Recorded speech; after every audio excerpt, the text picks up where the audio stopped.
자, 질문 받겠습니다. 네, 박수. 누가 번쩍 들어봐요. 누군가? 네, 여기 있다. 제가 질문하고 싶은 것은 네. 법력이 높은 고승들은 네. 나중에 돌아가시고 네. 난 후 하장을 하면 네. 사리가 남는다고 하는데 그렇습니다.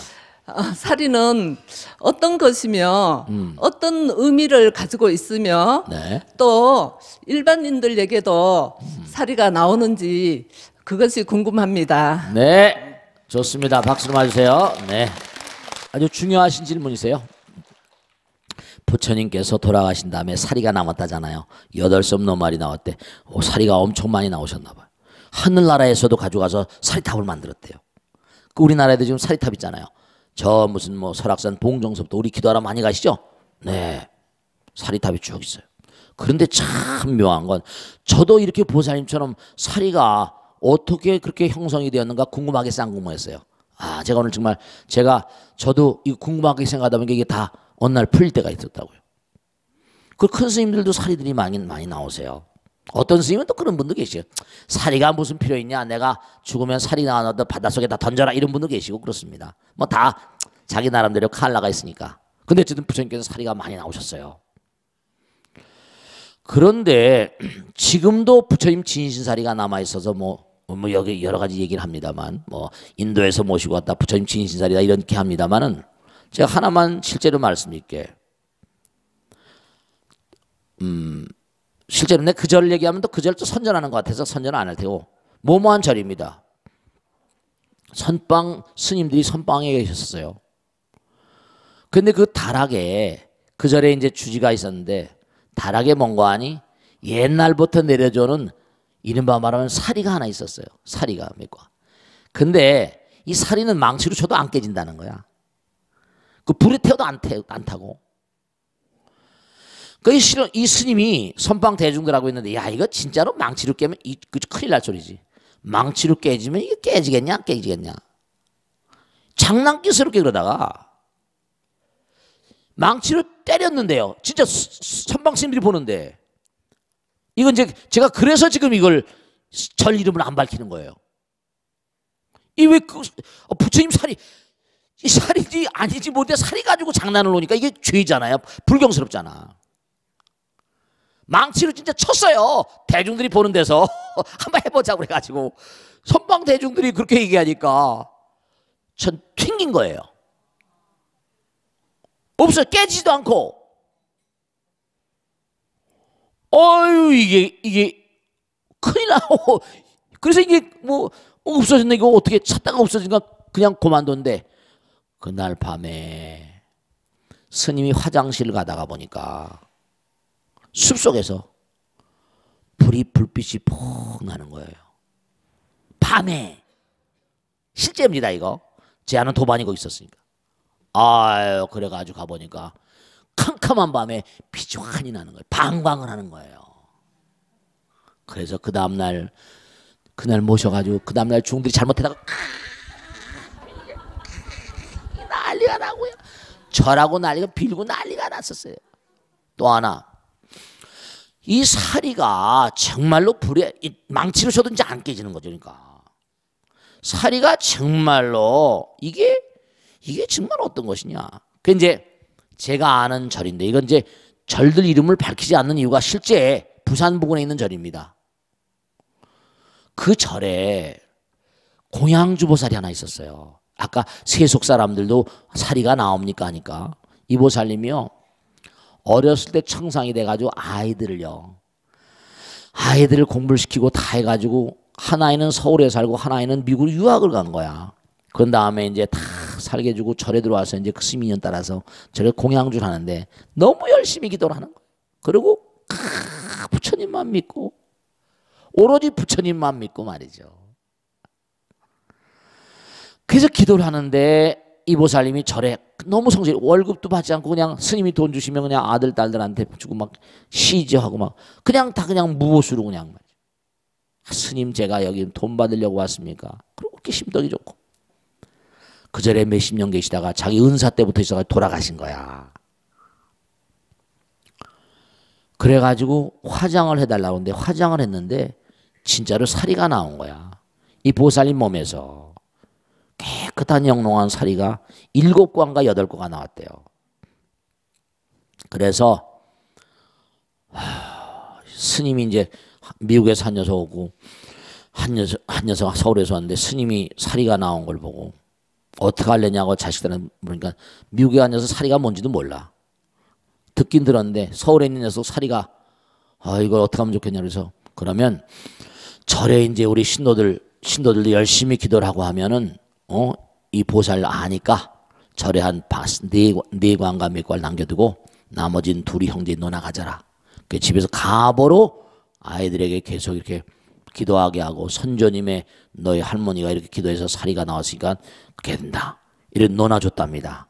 아들 하나는 서울에 가져왔고 하나는 미국을 가져왔답니다. 그런데 이 아들이 미국에 이 강철 회사에 쇠 만드는 회사에 근무했었대요. 근데 쇠 만드는 회사에는 용광로가 있는 거야. 근데 전기로라고 해서 수천 도로 올라간 전기로가 있대요. 근데 스님이 이제 설명한 거야. 이거는 망치로 쳐도 안 깨지고 불에 들어가도 안 깨진다. 뭐 이렇게 설명한 거야. 그러니까 이 젊은 아들 녀석이 웃긴다 이거. 이게 불에 들어가서 안 타는 게 어딨냐 이렇게 된 거예요. 그래요. 하나를 가지고 한번 이 과학을 이제 이른바 공학을 하는 친구니까 진짜 사리가 이게 타냐 안 타냐 궁금한 거야. 이게 공갈이 스님 말씀 공갈 아니냐. 이게 비디오로 찍힌 게 있습니다. 제가 봤어요. 이 아들 녀석이 혹시나 싶어가지고 전기로가 올라가면 2000도 이상 올라간답니다. 2700도 3000도까지 올라간다는 거예요. 이게 전기를 걸고 올라간답니다. 실험용 전기로가 있대요. 혹시나 이게 뭐 어떻게 뭐가 잘못되지 않을까 싶어가지고 비디오 카메라를 걸고 그걸 진짜로 온도를 높여가면서 사리 하나를 넣은 거예요. 그랬더니 너무 기가 막힌 게 저한테 그걸 보여주는 거야. 그 아들 걸 복사했어. 보라고 지금 와. 한순간 한 30초나 40초 동안 온 방안이 빛 외에는 아무것도 안 보여. 빛으로만 찍힌 거야. 쫙 그냥 비디오에 빛만 찍힌 거예요. 그걸 그대로 비디오 가지고 미국에 있는 친구가 이걸 갖다가 편지를 써온 거야. 비디오 한 거 가지고. 스님 제가 사실은 죄송합니다. 그 불에 안 탄다고 그래서 제가 전기 용광로에다 이걸 넣고 한번 해봤습니다. 쭉 설명했는데 그걸 보고 자기 놀랬대요. 이 사리는요. 양에게 온 부처님을 생각하잖아요. 부처님 찬란한 광명이거든. 우리가 생각은 물질이라고 그러잖아요. 끊임없이 기도하고 살면 몸과 마음 가운데 부처님의 힘이 착방이 들고 끊임없이 하다 보면 이 힘이 부처님 힘이니까 생각은 물질이니까 이게 광명의 힘의 은결입니다. 부처님 나라의 위실력의 힘이 에너지가 모이면 쌓이는 거니까 빛의 힘이에요. 그러니까 저도 그 사리가 어떤 성분으로 되는지는 제가 뭐 연구를 안 해본 사람이니까 100% 그걸 알겠습니까? 그걸 볼 때 이게 이해가 가더라고요. 이분이 얼마나 수행을 열심히 하셨을까. 돼지들도 말이요 사리가 나오는데 치사리 뭐 여러 가지 생각이 뭐 어떤 사람은 어떤 의사인 게 담석이 아니냐. 몸에 돌이 많은데 담석 같은 건 망치로 주면 다 깨집니다. 딱딱하긴 하지만. 그래서 이게 끊임없이 수행하다 보면 몸과 마음을 다해서 항상 그러니까 부처님 생각하세요.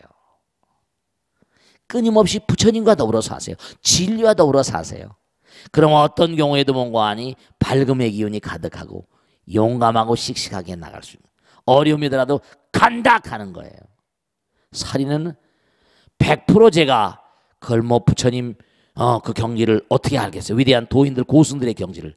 그러나 그것이 무언가 대단히 탁월한 어떤 그런 수행의 표징인 것만은 분명하다는 건 우리가 확신할 수 있어요. 왜냐하면 부처님 계시고 위대한 도인들의 경계니까 함부로 말할 수는 없지만 그 젊은 친구가 그 아들 그 녀석이 그 친구가 전기로에 걸고 수천 도를 올려서 빛이 쫙 나온 걸 보면 그게 다 나오더라고요.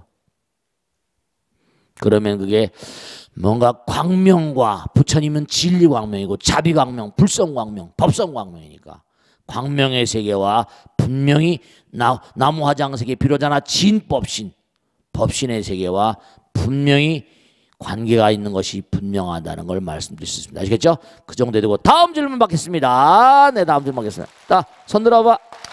네, 네, 보좌님, 네. 이런 시기에 네. 제가 이런 질문을 드려서 네. 정말 민감하고 또 민감합니다. 네, 예, 죄송합니다. 다름이 아니고 얼마 전에 박근혜 대통령이 네. 국민 담화를 발표하면서 네. 해경의 해체를 선언을 했습니다. 네. 여러 가지로 해경의 문제점이 많은 것은 뭐 우리가 언론을 봐서나 네. 사실이지만은 60년이나 된 조직을 네. 한 번에 해체한다는 것이 과연 옳은 조치인가 네. 생각이 들었습니다. 네. 그리고 여기 해경은 명령의 조직인데 네. 위 사람의 잘못으로 잘못이 없는 일반 해경들이 네. 일자리를 잃게 되는 것은 아니니 괜히 걱정이 되었습니다. 네. 스님께서는 이 조치를 어떻게 보시는지요? 죄송합니다. 아니 나한테 물어 박근혜 선생한테 가서 물어봐야지. 죄송합니다. 네. 박수. 참나 이거. 아니 박근혜 대통령한테 가서 물어봐야지 나한테 물어보면 어떡해. 자, 그런데 뭐 국민의 한 사람으로서 느낀 걸 얘기할 수 있죠. 표현의 자유가 있으니까. 근데 여러 가지 사연이 많이 있겠죠. 나라를 다스리다 보면.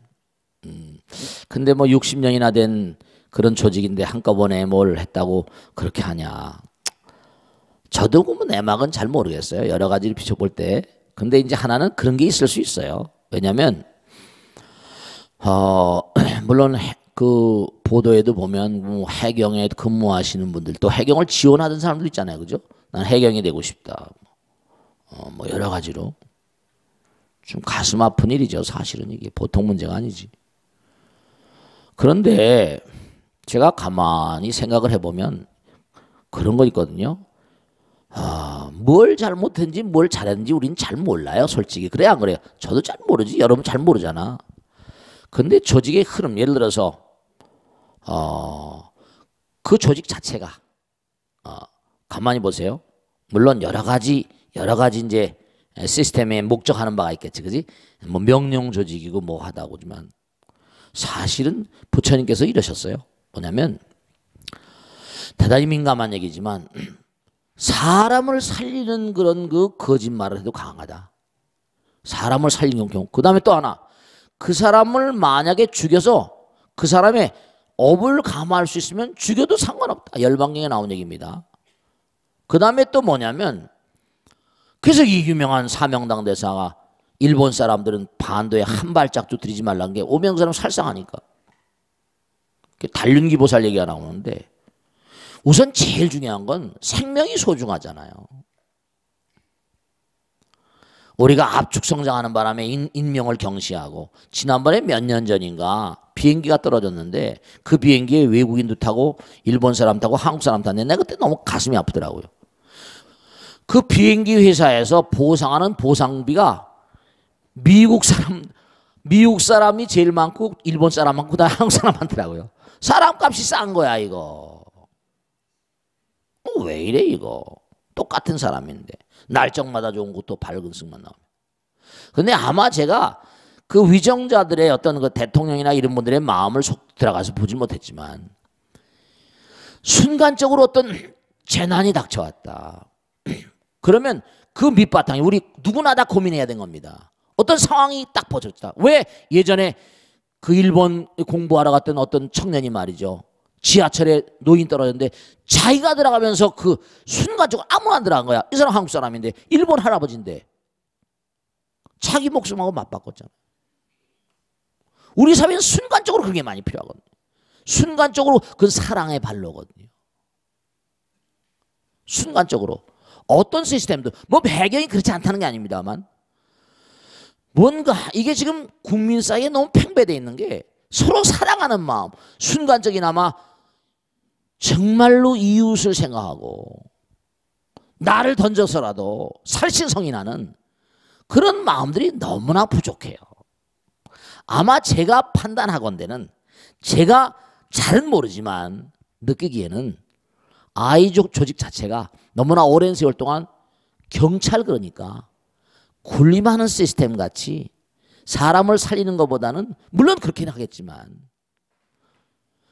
아마 뭔가 시스템 자체를 좀 바꿔야 되지 않냐. 그 사람들이 그만뒀다고 다 어떻게 공무원 출신인데 어디로 다 다 사직서 쓰라고 했습니까? 다 어디로 흡수될 거예요. 안 그렇겠습니까? 다 흡수되겠죠. 또 그런 조직은 필요하니까.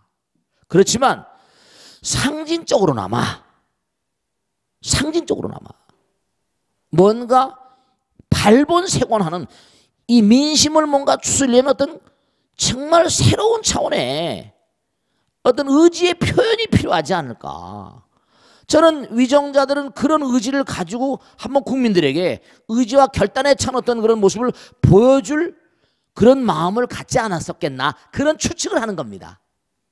다만 그러니까 이거 정말로 국민들을 위해서 바다에 수백 명이 빠져 죽고 정말 처참한데 순간적으로나마 뭐 자꾸만 저도 그 해경들 텔레비 뉴스를 관심 있게 봤단 말이죠. 아 이거 참 정말 순간적으로나마 별하별 수단을 써가지고 뛰어내리라고 하세요. 뭐 어떻게 하세요. 뭐 방법을 썼어야지 저렇게 희생을 막을 수 있었잖아요. 하나를 보면 열을 난다고 그러잖아요. 안타깝습니다만은 그러니까 저는 뭐 위정자들의 마음을 잘 모르겠어요. 그렇지만 어떤 때는 뭔가 하니 네 쇼킹한 어떤 그런 충격적인 요법을 쓸 수 있는 거고요. 그러니까 뭔가 한번 이렇게 뭔가 좀 쇄신해보자. 한번 엎어보자. 이거 너무하지 않냐. 저는 그런 반론을 보고 싶어. 이거 사람은 수백 명이 바다에 빠져 죽는 판인데 너희들 왜 그게 참 좀 화딱지가 나더라고요. 이거 왜 그렇게 전화를 받고 하냔 말이야. 뛰어내리라고 그러세요. 빨리 해. 지금 말이야. 그 사람들도 물론 그 위급한 상황에 어찌할 바를 모르는 거죠. 갈팡질팡. 그럴 수 있어요. 충분히 이해할 수 있지만. 근데 국민 정서가 온 국민들이 다 보고 있잖아요. 온 국민들이 다 상황을 지켜보고 있는데 어떻게 할 것인가. 뭐 야당은 야당대로 미흡하다고 하고 하지만 나라님이 되면요. 전 잘 모르겠습니다만 국민들의 어버이니까 그분은 베라벨욕을 다 먹는 거예요. 베라벨욕을 다 먹을 수밖에. 최종적인 책임은 그렇죠. 그렇습니다. 그러니까 한번 차제 시스템 자체를 좀 바꿔보자. 뭐 해경을 없애는 게 아니라 없앤다고 나왔지만 시스템 자체를 좀 구조하는 시스템으로 해난 사고에 대비한 이제는 뭔가 안전 시스템으로 안전하게 이 틀을 좀 패러다임을 좀 바꾸고 틀을 바꾸고 프레임을 좀 바꿔보자. 그런 의지에 찬 표현이 아니었겠는가. 그런 생각을 해보는 겁니다. 그런 제 취지하고 맞길 또 바라고 이게 또 지나가고 해경을 뭐 이렇게 없앴는데 이게 유야모야하고 다음에 또 사고 났다. 이게 사람이 안 바뀌면 시스템을 바꿔도 소용이 없습니다. 솔직히. 해경을 없앤다고 그래가지고 또 이런 사고가 날 경우에 또 금방 어떻게 대처할 것인가. 그런데 이게 참 조심스러운 얘기예요. 이해 당사자가 항상 있으니까. 근데 저는 뭐 찬성도 아니고 반대도 아닙니다. 저는 야당도 아니고 여당도 아니고 부처님 당입니다. 저는 완전히 부처님 당입니다. 저는 부처님 당이니까 다만 하나 제가 사실은 이렇게 질문할 때마다 정치에 관계된 질문 뭐 이런 등등의 질문이 나올 때 굉장히 조심스러워. 이거 보시는 분들이 계시거든요. 그럼요. 보시는 분들이 많이 계시고 이게 뭐 2천만 가구 이상 나오니까 누가 볼 줄 알아요. 또 나라 다스리는 사람도 볼 수 있겠고 그렇지 않은 사람 볼 수 있지만 그래서 아마 지금 이 상황에서는 특단의 조치가 필요하지 않았을까. 그리고 그래야만 됩니다. 그래야지 이걸 전화위복의 기회를 삼아야죠. 또다시 이런 일이 벌어져도 되겠습니까? 정말 또 있어서는 안 되거든요. 근데 이런 일이 또 만일에 일어난다고 한다면 그때는 정말로 우스꽝스러워지겠죠. 지금 당장은 그런 의지를 읽어야 되지 않겠는가 하는 게 그냥 제 개인적인 소견입니다. 누구의 소견도 아니고. 근데 이게 부처님 걸고 테레비 나가니까 개인적인 소견이 될 수가 없는 측면이 안타깝습니다만, 저는 뭐냐면 해경 여러분들 그만두신 분들 아픔도 또 다스려줘야 될 것이고, 마음이 얼마나 아프겠어요. 60년 동안 얻은 거니까. 근데 그분들도 이런 뭔가 자기들 조직 자체가 송두리째 날아가는 이런 상황에서 또 뭔가 각성을 할지도 모르겠고, 다음에 또 그런 유관한 부서에 들어온 사람은 이제는 뭔가 하니 해난 사고일 때 생명을 살리는 방향으로, 생명이 중요한 거니까 이 땅에 온 모든 존재들은 축복받아야 되거든요. 어떠한 경우도 정말로 나의 자기가 중요하면 남의 자기도 중요한 것이고, 모두가 다 부처님 아들 딸들이니까 정말 우리 이 땅을 살아가면서, 이 땅은 자손만대 후손이 계속 여기서 살 것이니까 아무리 어려운 상황이 온다 하더라도 이 강토를 잘 지켜야 되니까요. 그래서 안타까운 일이지만 뭔가 저는 잘 모르겠습니다. 그 나라님이 어떻게 그렇게 마음을 잡으셨는지. 그러니까 충분히 많은 생각을 해서 그런 결단을 내리시지 않았나. 우리는 항상 뭔가 나라가 잘 되기 위해서 몸과 마음을 다 함께 해야 되니까. 아시겠죠? 질문을 받도록 하겠습니다. 네. 자, 씩씩하게 저 뒤에 계신 분, 네, 마이크를 드려보세요. 네. 절에 올 때 기본적인 복장에 대해서 질문드리고 싶은데요. 네, 그러세요. 네. 교회나 성당 가시는 분들은 일요일에 참 멋지게 차려입고 가시잖아요. 그렇습니다. 또 우리나라뿐만 아니고 미국에서도 썬데이 드레스라고 해서 맞아요. 교회나 성당에 갈 때 자기가 가진 옷 중에 꼭 비싼 옷은 아니더라도 가장 깨끗하고 아름다운 옷을 입고 가는 걸 당연한 예의라고 생각을 하는데요. 네, 맞습니다. 절은 사실 산속에 있다 보니까 갈 때 복장을 차려입고 가기도 좀 그렇고, 네. 또 법당에 오면 절을 해야 되니까 또 이렇게 거추장스러운 옷은 될 수 있으면 피하게 되는 경향이 있는데, 네. 그러다 보니까 또 이게 불경스러운 게 아닌가 하는 생각도 하게 됩니다. 네. 그래서 절에 올 때 가장 알맞은 예의를 차릴 수 있는 복장이 어떤 건지 좀 조언해 주셨으면 좋겠습니다. 박수로 맞으세요. 우리 젊으신 분이 좋은 질문을 했습니다. 네. 실제로 구라파 가면 처치 수트라고 그래가지고 교회 갈 때 입는 옷들이 다 있습니다.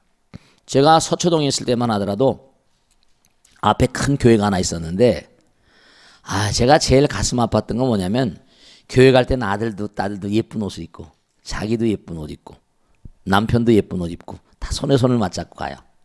근데 절에 올 때 몽환이 쓰레바짝 질질 끌고 땡땡 바지 같은 게 입고 말이지, 완전히 막 머리는 미친년 산발처럼 해가지고 말이야.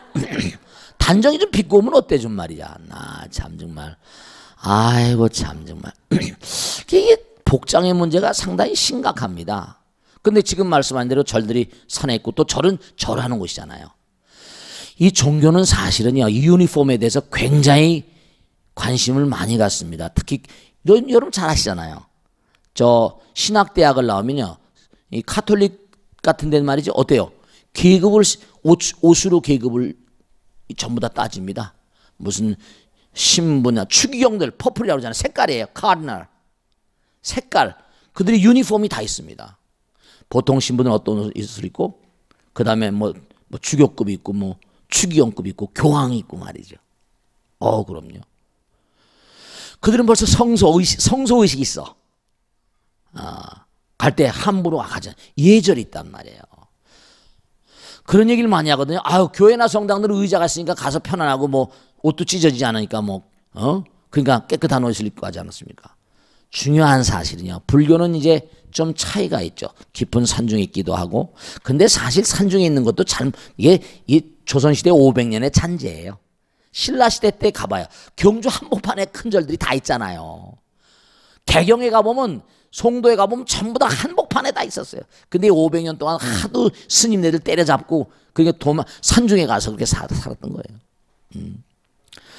그런데 그러면 절에 오는 분들은 어떤 수트, 어떤 그런 그 의복을 할까? 우리 있잖아요. 좀 사실은 그 복장이 좀 마음에 안 드실지 몰라요. 뭐 그래가지고 개량 항복도 나오고 그런데 뭐 옷을 좋은 걸 입고 다니고 그런데 좋은 걸 입고 다니고 싶은데 뭔가 절에 올 때는 뭔가 하니 이거 좀 깨름직하고 그러지 않냐. 네. 사실 이것도 쉬운 일은 아닌데요. 절에 온다, 부처님 절에 온다. 옛날에도 그 몸빼 바지 같은 거 있었죠. 몸빼 바지 같은 거. 우리 능인선에 가능한 한 보면 절할 땐 절에 오는 복장이 중요해요. 뭐 회색빛 바지 같은 거. 근데 사실은 뭐냐면 스님 우리 절에도 의지할 값이다. 그러면 가톨릭이나 무슨 기독교처럼 앉아있기가 편하지 않습니까? 요즘 사람들은 허리가 그렇게 약합니다. 사실 이게 참 잘못된 거예요. 옛날에 여러분 이걸 꼭 아셔야 됩니다. 디스크라는 게 언제부터 옛날엔 책상에다가 꼿꼿이 앉았잖아요. 척추에 힘이 딱 들어가니까 디스크가 잘 안 걸렸었어요.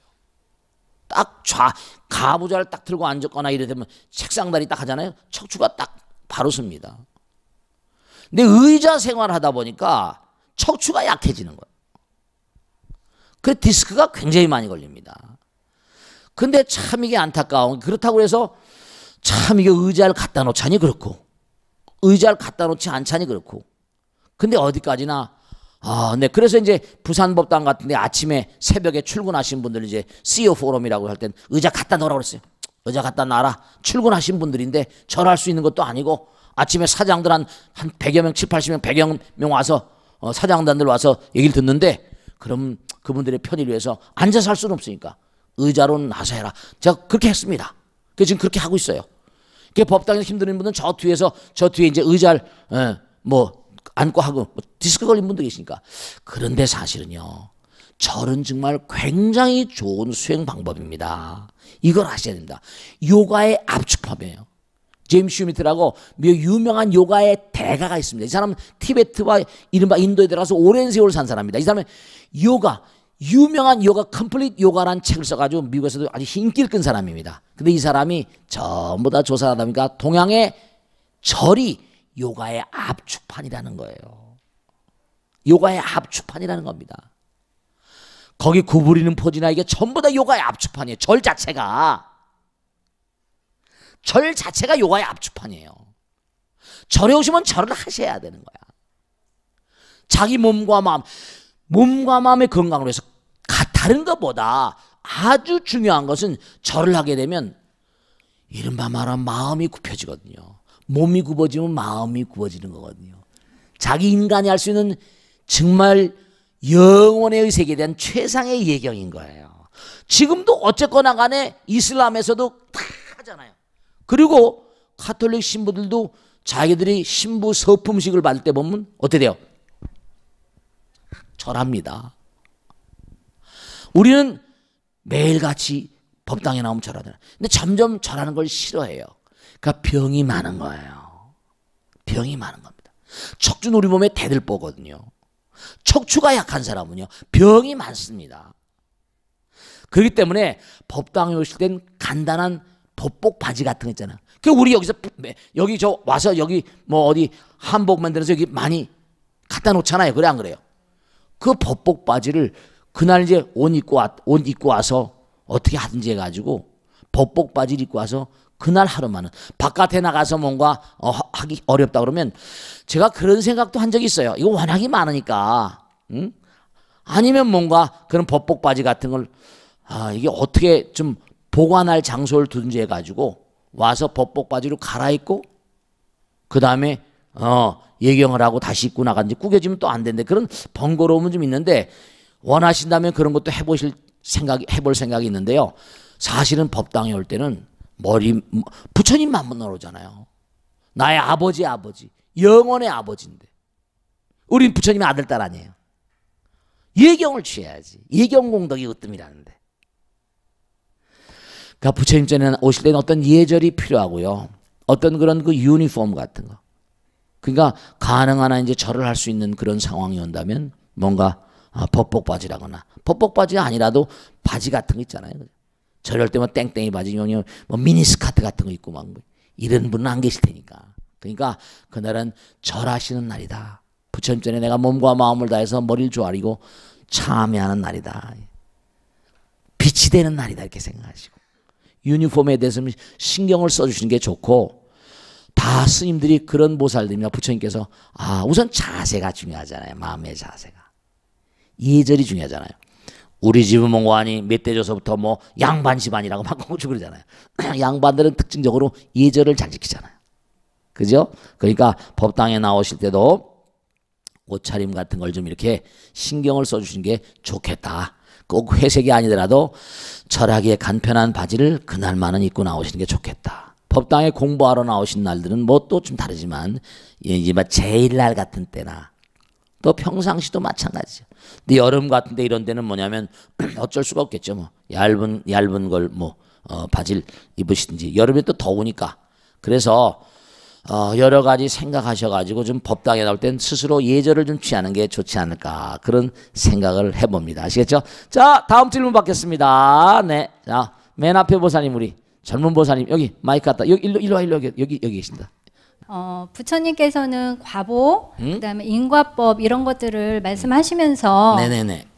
저희들 선행에 대한 실천도 많이 강조하시고 그렇지. 그다음에 이제 저도 믿는 바로는 사람들이 죄를 지으면 네. 현생에서든지 아니면 다음 생에서든지 그에 대한 과보는 꼭 받는 것으로 믿고 있습니다. 네네. 그런데 그 참회를 하면 죄를 소멸할 수 있다는 말씀은 네네. 어떤 것인지 제가 바르게 이해를 못하고 있는 것 같고요. 네네. 그다음에 또 한 가지는 교회에서의 회개나 네. 그다음에 천주교의 고해 성사나 네. 그다음에 불교의 참회의 차이점이 있다면 네. 어떤 점인지 궁금합니다. 좋으신 질문이세요. 박수로 맞으세요. 네, 아주 좋으신 질문이세요. 네. 네, 정말 중요한 질문이에요. 왜냐하면 뭐 참회를 했는데 진짜로 죄가 업장이 녹아지는 거야? 진짜 그래? 어떻게 생각하세요? 우리가 참회를 하면 업장이 녹아지는 것으로 믿으세요? 대답을 못 하잖아. 그러니까 이게 용감하게 질문을 못 해. 질문을 하셔야지 당장. 중요한 거예요. 자, 내가 잘못을 했어요. 잘못을 한 걸 알아요. 엄마 눈치가 슬슬 보이거든요. 근데 이게 참 여러분 아들 딸들 교육시킬 때도 이게 문제입니다. 엄마가 항상 아이들에 대한 관찰력이 예리해야 됩니다. 아이들 항상 지켜봐야죠. 그 엄마 아버지가 뭐 맞벌이라거나 제가 꼭 당부드리겠는데요. 이게 참 안타깝습니다. 맞벌이 할 수밖에 없지. 어려우니까. 할머니 할아버지가 키워준다. 할머니 할아버지 마냥 이뻐요. 버르장머리가 나빠집니다. 엄마 아버지가 예리한 눈으로 딱 눈치가 이상하거든. 너 뭐 잘못한 거 있지? 일로 와봐. 바른 대로 말해봐. 엄마 나 잘못한 거 없어요. 일로 와 이 녀석아. 땅땅. 너 바른 대로 말 안 해? 그럼 어떻게 돼요? 엄마는 딱 보면 알잖아. 매를 땅땅 치면 이러면서 막 다시 안 그럴게 다시 이러잖아요. 그래 안 그래요? 그러고 나면요. 매를 맞고 나면요. 어떻게 되는 거 아니? 금방 아이들이 밝아져요. 참 유대인들의 탈무드 보면 유대인들은 참 무서운 인간입니다. 왜냐하면 5,000년 동안 낭인으로 살다 보니까 몇천 년을 말이죠. 아이들의 교육이라거나 이 아이들이 대대손손 나가면서 어떻게 키울 것인가. 이 라바이들이 이 연구를 많이 한 거예요. 매를 맞으면 그것으로 끝나잖아요. 당장 마음이 맑아집니다. 신나게 또 금방 매는 맞았지만 문만 열고 나면 또 신나게 노는 거예요. 마음이 맑아져 버립니다. 네, 그렇습니다. 이건 타율적인 거죠. 그또 엄마는 또 매 맞고 난 다음에 아이가 뭐죠? 아이가 또 안 됐으니까 좀 이따 너 뭐 먹고 싶은 거 없냐? 이러잖아요. 꼭 잘못해. 너 뭐 먹고 싶은 거 없어? 이러잖아요. 이건 타율적인 거예요. 은폐하는 거예요. 만일에 이때 매를 쳐주지 않으면 아이가 쌓여버립니다. 잘못한 게 누적이 돼버려가지고 깜깜해지니까 죄의식이 두터워져가지고 진짜 업장이 됩니다. 그러니까 어디 고아원이나 이런 데 커난 아이들이 전과자가 되고 그러면요. 살상을 하거나 제가 교도소에 법회를 나가서 알잖아요. 죄의식이 희박합니다. 사람을 살상하고도 뭐죠? 희죽희죽 웃어버립니다. 막 갚아. 제가 직접 걔네들하고 얘기한 적도 있습니다. 그런 비슷한 녀석. 이건 자기가 죄를 잘 지은 걸 몰라요. 모른다기보다 그냥 한 번도 잘못을 뉘우쳐본 적이 없으니까. 그러니까 감옥에 집어넣어도 소용없다니까요. 몇 년을 썩게 만들어도 전혀 소용없어요. 감옥에 가서 교화가 돼서 나와야 될 텐데. 근데 참 희한하죠. 법회를 딱 끝나고 상담실에 앉아있으면요, 문을 삐끔 밀치고 들어와요. 보면 교도소에 딱 가보면 유니폼이 두 가지입니다. 요즘엔 하도 가본 지가 오래돼가지고 하나는 황색 유니폼이고 땅색입니다. 하나는 청색 유니폼이에요. 청색 유니폼은 잡범들입니다. 황색 유니폼은 인들 건드리지 말랍니다. 흉악범들이에요. 사형수. 문을 밀치고 들어온 놈들 가운데, 놈이라 죄송합니다만 문을 밀치고 들어온 친구들 가운데는요, 정말로 기가 막히게 잡범들은 없어요. 과거에 보면 삐끔 열고 들어온 친구 보면 사형수예요. 쭈그리고 앉아서 스님, 이제 죽음이 가까우니까 아는 거예요. 죽음은 타율적인 징계죠. 아, 우린 죽음이 꼭 필요합니다. 꼭 죽어야 돼요. 제가 그때 깨달은 게 있어요. 죽지 않으면 안 돼요. 그러니까 딱 죽음이 오니까 쭈그리고 앉아가지고 스님, 저 같은 인간은 죽으면 지옥 가겠죠? 이렇게 물어봐요. 아, 제가 그래. 정말 인간은 꼭 죽어야 되는구나. 죽음이라는 위대한 선생님이 너를 깎아중 앞에 이렇게 앉혀놨구나. 네, 죽음은 위대한 스승이에요.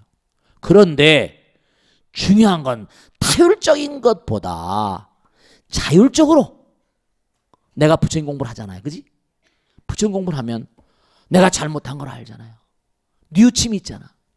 알게 지은 죄 뭐라? 모르게 지은 죄.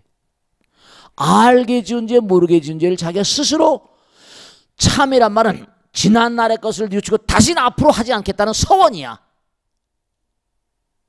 아, 내가 정말 참여합니다.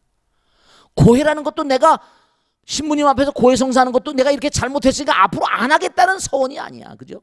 회개도 같은 맥락입니다. 종교, 이른바 어느 종교에서나 이 고해라거나 참회라거나 회개라거나 그런 의식을 청소하는 의식들을 가지고 있습니다. 어떤 세리머니나 리추얼. 어떤 모든 종교들이 자기 참회, 이른바 자발적인 참회 의식, 자기 마음의 쓰레기를 청소하는 의식들을 가지고 있습니다. 이건 자율적인 거예요. 이해하시겠지? 타율적으로 하면 그것도 맑아지는데 내가 진짜 과거의 지난 일을 정말 참여하고 다시는 그러지 않겠다. 물론 다음에 또 하죠. 또 참여하는 거야. 자꾸만 반복함으로 인해서 마찬가지. 아까 빛으로 몰아 자꾸만 지난 일에 트라우마를 쏘고 1단계, 2단계는 자기가 잘못한 거 내 마음의 약점, 단점들을 계속 쏴버리고 빛으로 쏘는 거예요. 그러면 의식적으로 자발적으로 뭐죠? 빛으로 쏘이면 사라지잖아. 죄라는 게 무슨 덩어리진 게 아니거든. 영상화된 거니까 자꾸 빛을 쏘이면 그게 사라지게 돼 있거든. 무슨 말씀인지 아시겠지?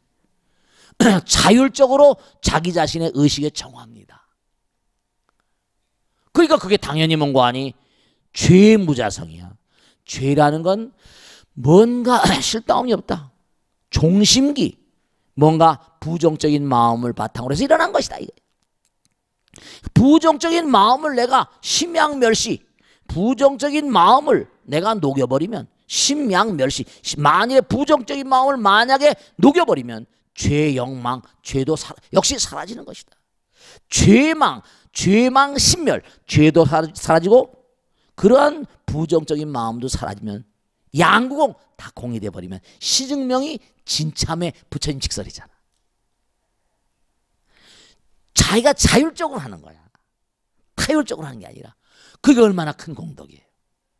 그러니까 제가 항상 드리는 말씀이 매일같이 기도하라고 그러잖아요. 기도하면 천수경을 독경하면서도 뭐 살생중죄, 아석소조 뭐라? 제약음. 개유무시, 아석소. 내가 점원 석소조. 점원 과거로부터 지은 모든 제약업들은 개유무시. 모두가 다 저 과거로부터 탐진치 삼독심으로 생긴 것이니까. 아석소조 제약업, 개유무시, 탐진치, 종신구이. 이게 신구이로 흘러나와 버려. 일체악음 개참에 내가 참여합니다. 그 종신구이 뭡니까? 절하고 이참 사참 있거든. 부처님 말씀을 들으면 왜 법문을 자꾸만 들으라고 하는가? 법문을 자꾸만 들으면 들으면서 뉘우쳐지거든. 여러분 그런 얘기를 제가 많이 듣습니다.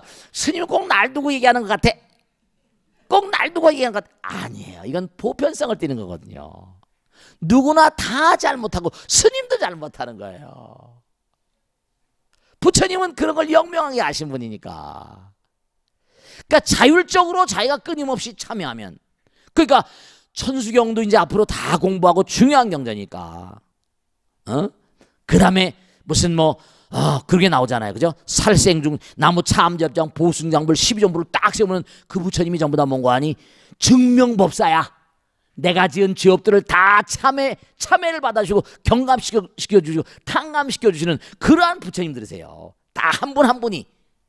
그거 다 스님이 쓴 책에 나옵니다. 천수경 해설서에. 그 다음에 마지막으로 뭐래요? 백겁 적집 죄 이렇게 나오잖아. 백겁 동안 쌓아올린 죄라 하더라도 일념 돈탕진 그래서 한 생각 가운데 다 사라져버린다. 여화 분고초. 저는 옛날에 시골에 살아서 이걸 너무 잘 아는데요. 농사를 다 짓고 난 다음에요. 낫가리를 쌓아놓습니다. 탈곡을 하고 나잖아. 볕단이 많이 쌓였지. 지금 그 볕단 가지고 이용하는 게 굉장히 많아. 유기농에 많이 쓰고 하거든요. 볕단 줘서 팔아요. 옛날에 근데 안 팔았거든. 그래가지고 쌓아놓으면요. 그걸 어떻게 하는 거 아니? 불씨를 탁 던지면 후루룩 하네. 그 타는 모습이 너무 멋있어요. 이른바 말하면 그 보름날쯤에 다 태우고 막 그러죠. 후루룩. 진짜 여화분고초야. 흡사 불씨 하나가 마른 풀더미를 훅 태워버린 것처럼 멸진무여 다 사라져 버리나니 이렇게 되잖아요. 그러니까 매를 맞고 고통이라는 건 바로 뭐냐? 여러 가지 고통은 이 사람이 참여를 못하니까 마음가운데 쌓여있는 거예요. 진짜 중요한 걸 말씀드리겠는데 자율적으로 기도를 하시고 참여를 하셔야 돼요. 그러면 징계로 나타나는 게 징벌입니다. 그게 고통이에요. 각양각색의 재앙으로 나타납니다. 그러니까 깔짝깔짝 된다고 되는 게 아니야. 쉼 없어야 됩니다. 끊임이 없어요. 무단분별이야. 당장 뭐 가서 얘기 듣고 천만의 말씀입니다. 검증이나 제대로 할 수 있나? 얘기하는 사람들이 되질 않아요. 그리고 또 하나 순간 반짝이고 그만입니다. 그걸 아셔야 돼. 그리고 또 물론 체험한 것의 가치성을 절대로 뭔가 훼손하려고 하는 게 아닙니다. 체험한 것 자체로 가치 있지만 순간에 부처인경이 나오잖아요.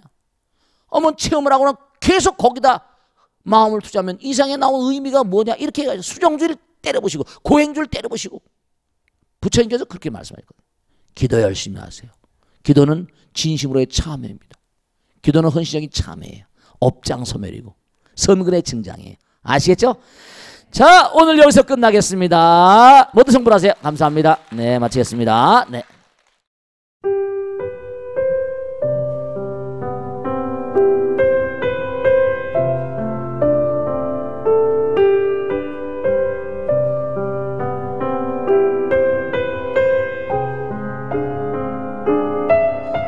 불자 여러분 안녕하십니까? 능인선언원장 지광입니다. 이 불교 방송은 정말로 불교의 보배입니다. 부처님의 거룩한 뜻이 무엇입니까? 부처님의 가르침을 세상에 퍼뜨린 거 아니겠습니까? 불교를 정말로 한 차원 업그레이드 시키고 한국 불자들의 신심을 한 차원 더 장양시키기 위해서는 여러 불자님들의 정말 도움이 필요합니다. 몸과 마음을 다해서 많은 불자님들 ARS 한 통에 이 불교 방송이 살아날 수 있습니다. 여러분의 관심과 그 다음에 편달이 한국 불교의 새로운 날 그리고 새로운 시대 새로운 차원으로의 도약으로 그렇게 우리 방송 불교를 그렇게 인도할 것이라고 확신합니다. 감사합니다. ARS에 많은 관심 부탁드립니다. 감사드립니다.